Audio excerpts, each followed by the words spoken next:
How do you show your love for Jesus? ಯೇಸು ಸ್ವಾಮಿಗೆ ಹೇಗೆ ನಿಮ್ಮ Is it ಪ್ರೀತಿಯನ್ನು just by saying, ತೋರಿಸ್ಕೊಳ್ತೀರಿ? "Oh Lord, I love you, I love you, I love you"? ನಾನು ಪ್ರೀತಿಸ್ತೀನಿ ಅಂತ ಹೇಳುವ ಮುಖಾಂತರನ? That's easy. ಅದು ಬಹಳ ಸುಲಭ. It is by making sure that no hatred comes into your heart. ನಿಮ್ಮ ಹೃದಯದಲ್ಲಿ ಯಾವ ಒಂದು ದ್ವೇಷ ಬರದೇ ಇರೋ ಹಾಗೆ ಕಾಪಾಡಿಕೊಳ್ಳುವಂಥದ್ದು. That's why Jesus said, "Love your enemies." ಅದಕ್ಕಾಗಿ ಯೇಸು ಸ್ವಾಮಿ ಹೇಳಿದ್ರು ನಿಮ್ಮ ಶತ್ರುಗಳನ್ನ ಪ್ರೀತಿಸಿ ಅಂತ. We have many enemies when we are Christians. ನಾವು ಕ್ರೈಸ್ತರಾಗಿದ್ದಾಗ ಬಹಳಷ್ಟು ಶತ್ರುಗಳಿರ್ಬೋದು. Not only non-Christians, even some Christians are our enemies.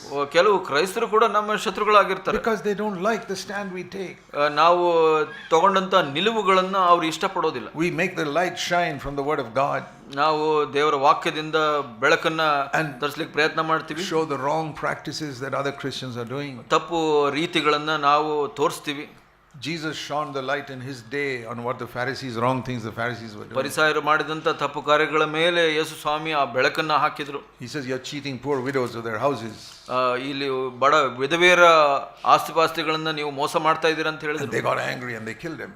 ಆತನ ಮೇಲೆ ಕೋಪ ಬಂದು ಆತನ ಸಾಯಿಸಿಬಿಟ್ರು. We also shine the light of God's word on all the wrong things going on in many churches. ದೇವರ ವಾಕ್ಯದಿಂದ ಎಲ್ಲ ತಪ್ಪು ರೀತಿ ನಡವಳಿಕೆಗಳನ್ನು ನಾವು ತೋರಿಸ್ತೀವಿ, ಅದರ ಮೇಲೆ ಬೆಳಕು ಹಾಕ್ತೀವಿ. And I know that many people hate me. They wish Zakwanun would die. ಬಹಳಷ್ಟು ಜನ ನನ್ನ ದ್ವೇಷ ಮಾಡ್ತಾರೆ. ಎಷ್ಟೋ ಜನ ಅನ್ಕೊಂತಾರೆ ಇದು ಸತ್ರೆ ಒಳ್ಳೇದು ಅಂತ. But I'm not going to die. ನಾನು ಸಾಯೋದಿಲ್ಲ. There was a servant of God who said, ಒಬ್ಬ ದೇವ ಸೇವಕರು ಹೀಗೆ ಹೇಳಿದ್ರು. I think it was John Wesley. John Wesley ಅಂತ ಅನ್ಕೊಂತೀನಿ.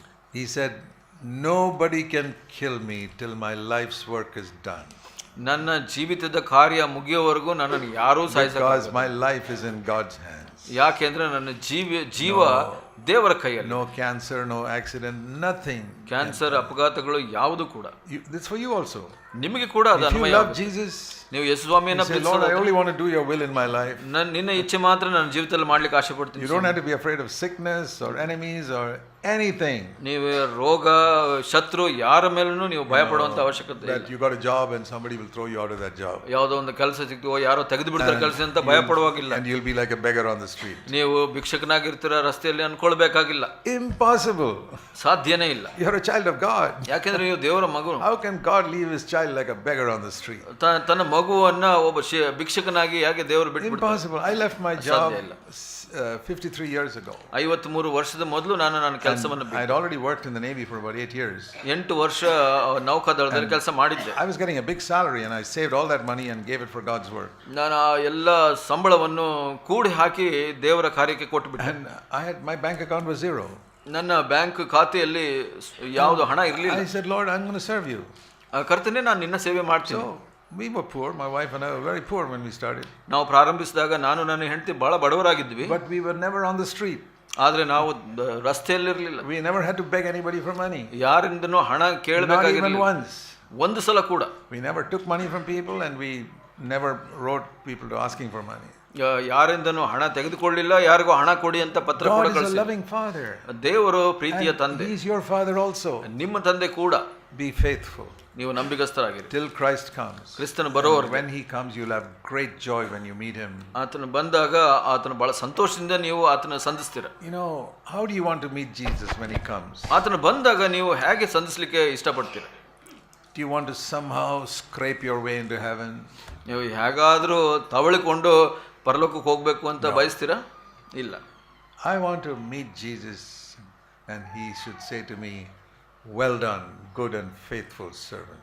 ನಾನು ಯೇಸುವನ್ನು ಸಂಧಿಸಿದಾಗ ನಾನು ಇಷ್ಟಪಡ್ತೇನೆ, ನನ್ನ ಮಗನೇ, ನನ್ನ ಪ್ರಿಯನಾದ ಮಗನೇ, ನೀನು ನಂಬಿಗಸ್ತನು ಅಂತ ಹೇಳುವಾಗೆ ಹೇಳಬೇಕು ಅಂತ ಬಯಸ್ತೀನಿ ನಾನು. Don't you want to hear that from Jesus? ಯೇಸು ಸ್ವಾಮಿಯಿಂದ ಅದು ಕೇಳಲು ಬಯಸೋದಿಲ್ಲ ನೀವು? All the medals and honors and Bharat Ratna and all is nothing compared to Jesus saying, "Well done." ಎಲ್ಲ ಪದವಿಗಳು, ಭಾರತ ರತ್ನ ಏನೂ ಅದಕ್ಕೆ ಸಮಾನವಿಲ್ಲ. ಯೇಸು ಸ್ವಾಮಿ ನಿಮ್ಮನ್ನ ನನ್ನ ನಂಬಿಗಸ್ತನು ಅಂತ ಹೇಳಿದಾಗ. That is the greatest heaven's Ratna you can get. ಅದು ಪರಲೋಕದ ರತ್ನ, ಭಾರತ ರತ್ನ ಅಲ್ಲ ಅದು. See, when Jesus comes, ಯೇಸು ಸ್ವಾಮಿ ಬಂದಾಗ there'll be two types of people among believers. ವಿಶ್ವಾಸಿಗಳ ಮಧ್ಯದಲ್ಲಿ ಎರಡು ತರನಾದ ಜನರು. You read about that in 1 John 2:27. 1 ಯೋಹನ 2:27 ನಾವು ಓದ್ತೀವಿ ಅದನ್ನ. Verse 28, right? 1 John 2:28. 28ನೇ ವಚನ. Little children, he's talking to believers, abide in him. ಆತನಲ್ಲಿ ನೆಲೆಗೊಂಡಿರಿ ಪ್ರಿಯರಾದ ಮಕ್ಕಳೇ, so that when he appears. ಆತನು ಪ್ರತ್ಯಕ್ಷವಾಗುವಾಗ. Now you read about the two types of believers who will be there when he comes. ಆತನು ಬಂದಾಗ ಎರಡು ತರನಾದ ವಿಶ್ವಾಸಿಗಳನ್ನ ನಾವು ನೋಡ್ತೇವೆ. One who have confidence, say, yeah Lord, praise the Lord, you come, I want to see you. ಒಂದು ತರನಾದವರು ಧೈರ್ಯದಿಂದ ಆತನ ಮುಂದೆ ನಿಲ್ಲುವಂತವರು. And the other, ಇನ್ನು ಕೆಲವರು says are shrinking away. Oh Lord, I didn't know you were going to come so soon, and they are ashamed, they want to cover their face. ಇನ್ನು ಕೆಲವರಿಗೆ ನಾಚಿಕೆ ಆಗುತ್ತೆ, ಅವರ ಮುಖವನ್ನ ಮುಚ್ಕೊಳ್ತಾರೆ, ಕರ್ತನೇ ನೀನು ಇಷ್ಟು ಬೇಗ ಬರ್ತೀಯ ಅಂತ ಗೊತ್ತಿರಲಿಲ್ಲ. You see, there are two types of believers in the last when Christ comes again. ಕ್ರಿಸ್ತನು ಬಂದಾಗ ಎರಡು ತರನಾದ ವಿಶ್ವಾಸಿಗಳು ಇರ್ತಾರೆ. Why are these people hiding their face and ashamed? ಯಾಕೆ ಅವರು ಮುಖವನ್ನ ಮುಚ್ಕೊಂಡು ನಾಚಿಕೆ ಪಡ್ತಾರೆ? Because they had not confessed all their sins. ಯಾಕೆ ಅಂದ್ರೆ ಅವರು ಎಲ್ಲ ಪಾಪಗಳನ್ನು ಅರಿಕೆ ಮಾಡಿಲ್ಲ. They still kept a bitterness against somebody. ಯಾರ ಮೇಲನೋ ಒಂದು ಬೇಸರವನ್ನು ಇಟ್ಕೊಂಡಿರ್ತಾರೆ ಹೃದಯದಲ್ಲಿ. Kept some hatred against somebody whom they didn't like. ಯಾರ ಮೇಲೋ ಯಾರನ್ನ ಪ್ರಿಯನ್ನ ಇಷ್ಟಪಡೋದಿಲ್ಲ ಅವರ ಮೇಲೆ ಒಂದು ಕೋಪವನ್ನು ಇಟ್ಕೊಂಡಿರ್ತಾರೆ. But Jesus has taught us to forgive everyone. ಆದರೆ ಯೇಸು ಸ್ವಾಮಿ ಹೇಳಿದ್ರು ಎಲ್ಲರನ್ನೂ ಕ್ಷಮಿಸಬಿಡು. Remember this. ನೆನಪಿಟ್ಕೊಳ್ಳಿ. We cannot fellowship with all believers, but we can forgive everybody. ನಾವು ಎಲ್ಲ ವಿಶ್ವಾಸಿಗಳ ಜೊತೆ ಅನ್ಯೋನ್ಯತೆ ಮಾಡಲಿಕ್ಕೆ ಸಾಧ್ಯ ಇಲ್ಲದೆ ಇರಬಹುದು, ಆದ್ರೆ ಎಲ್ಲರನ್ನು ಕ್ಷಮಿಸಬಹುದು ನಾವು. So many believers are so selfish and they do so many wrong things. ಬಹಳಷ್ಟು ವಿಶ್ವಾಸಿಗಳು ಸ್ವಾರ್ಥಿಗಳಾಗಿರ್ತಾರೆ, ಬಹಳಷ್ಟು ತಪ್ಪುಗಳನ್ನು ಮಾಡ್ತಾ ಇರ್ತಾರೆ. We can love them, but we can't work with them. ನಾವು ಅವ್ರನ್ನ ಪ್ರೀತಿಸಬಹುದು, ಆದ್ರೆ ಅವ್ರ ಜೊತೆ ಸೇವೆ ಮಾಡ್ಲಿಕ್ಕೆ ಆಗೋದಿಲ್ಲ. We can't fellowship with them. ಅವ್ರ ಜೊತೆ ಅನ್ಯೋನ್ಯತೆ ಮಾಡ್ಲಿಕ್ಕೆ ಸಾಧ್ಯ. But we must not hate them. ಆದ್ರೆ ಅವ್ರನ್ನ ಹಾಗೆ ಮಾಡಬಾರದು. There are many believers in the world who disagree with me. ಬಹಳಷ್ಟು ವಿಶ್ವಾಸಿಗಳು ನನ್ನ ಜೊತೆ ಒಪ್ಕೊಳ್ಳೋದಿಲ್ಲ ನಾನು ಮಾಡುವಂತ ಕಾರ್ಯಗಳನ್ನು. Some of them hate me and say I'm a false prophet and all that. ಕೆಲವರು ನನ್ನನ್ನ ದ್ವೇಷಿಸ್ತಾರೆ, ನಾನು ಸುಳ್ಳು ಪ್ರವಾದಿ ಅಂತ ಹೇಳ್ತಾರೆ. And they write articles against me. ನನ್ನ ವಿರುದ್ಧವಾಗಿ ಲೇಖನಗಳನ್ನು ಬರೀತಾರೆ. I don't have time to read all of them. ನನಗೆ ಅದನ್ನೆಲ್ಲ ಓದಲಿಕ್ಕೆ ಸಮಯ ಇಲ್ಲ. I love them and I say, oh, God bless you. ನಾನು ಅವ್ರನ್ನ ಪ್ರೀತಿಸ್ತೀನಿ, ದೇವರ ಆಶೀರ್ವದಿಸಲಿ ಅಂತ. Because it is, I can say this before God. ದೇವರ ಮುಂದೆ ನಾನು ಎದ್ದು ಹೇಳ್ತೀನಿ, today ಇವತ್ತು it is impossible for me to hate anyone. ನನಗೆ ಅಸಾಧ್ಯ ಯಾರನ್ನಾದರೂ ದ್ವೇಷ ಮಾಡುವ. Once it was I could hate people. ಒಂದು ಸಲ ಆಗಿತ್ತು ದ್ವೇಷ ಮಾಡ್ತಾ. Now God has done such a work in my heart. ನನ್ನ ಹೃದಯದಲ್ಲಿ ದೇವರು ಇಂಥ ಕಾರ್ಯಗಳನ್ನು ಮಾಡಿದ. Showed me how much he loved me. ಆತನು ಎಷ್ಟು ಪ್ರೀತಿಸಿದಾನೆ ತೋರಿಸಿದ್ದಾನೆ. I cannot hate people. ನಾನು ಜನರನ್ನು ದ್ವೇಷಿಸಲು ಸಾಧ್ಯವಿಲ್ಲ. God has given me his nature. ಆತನ ಸಾರೂಪ್ಯವನ್ನು ನನಗೆ ಕೊಟ್ಟಿದ್ದಾನೆ. Even Jesus could not fellowship with the Pharisees. I cannot fellowship with many Christians. ಯೇಸು ಸ್ವಾಮಿ ಪರಿಸರ ಜೊತೆ ಅನ್ಯೋನ್ಯತೆ ಮಾಡ್ಲಿಕ್ಕೆ ಆಗಿಲ್ಲ, ಹಾಗೆ ಬಹಳಷ್ಟು ಕ್ರೈಸ್ತರ ಜೊತೆ ನಾನು ಅನ್ಯೋನ್ಯತೆ ಮಾಡ್ಲಿಕ್ಕೆ ಆಗಿಲ್ಲ. He loved them. ಆದ್ರೆ ಅವರು ಪ್ರೀತಿಸಿದ್ರು. He loved them so much he died for them. ಪರಿಸರನ ಎಷ್ಟು ಪ್ರೀತಿಸಿದ್ರು ಅಂದ್ರೆ ಅವ್ರಿಗಾಗಿ ಸತ್ರು ಯೇಸು ಸ್ವಾಮಿ. I have not come to that level of being willing to die for people. That's still some higher level. ನಾನು ಇತರರಿಗೆ ಸಾಯುವಷ್ಟು ಮಟ್ಟಿಗೆ ನಾನು ಆ ಮಟ್ಟಕ್ಕೆ ಬಂದಿಲ್ಲ ನಾನು. But I want to get there. ನಾನು ಅಲ್ಲಿಗೆ ಹೋಗ್ಲಿಕ್ಕೆ ಇಷ್ಟಪಡ್ತೀನಿ. I want to love. ನಾನು ಪ್ರೀತಿಸಲಿ ಇಷ್ಟಪಡ್ತೀನಿ. I really say I can love my enemies today. ನಾನು ನನ್ನ ವೈರಿಗಳನ್ನ ಪ್ರೀತಿಸ್ತೀನಿ ಅಂತ ನಾನು ಇವತ್ತು ಹೇಳ್ತೀನಿ. Not enough to die for them like Jesus, but a little less than that. ಯೇಸು ಸ್ವಾಮಿ ಅಂತೆ ನಾನು ಸಾಯಲಿಕ್ಕೆ ತಯಾರು ಅಂತ ಹೇಳೋದಿಲ್ಲ, ಅದಕ್ಕಿಂತ ಕಡಿಮೆ. But no hatred. ಆದ್ರೆ ಯಾರ ಮೇಲೂ ಹಾಗೆ ಇಲ್ಲ. No bitterness. ಅದರ ಮೇಲೆ ಕಹಿ ಭಾವನೆ ಇಲ್ಲ. ಯಾರು people have done harm to me, I have forgiven them long ago. ನನಗೆ ಬಹಳಷ್ಟು ತೊಂದರೆಗಳನ್ನ ಮಾಡಿದರೆ ಆದ್ರೂ ಅವ್ರನ್ನ ಬಹಳವಾಗಿ ಕ್ಷಮಿಸ್ಬಿಟ್ಟಿದ್ದೀನಿ ಯಾವಾಗಲೂ. Speak evil of me.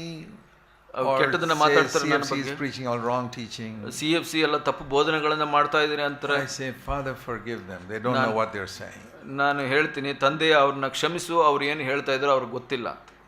So you must be like that. ನೀವು ಹಾಗಿರಬೇಕು. Forgive. ಕ್ಷಮಿಸಿ and be good to people.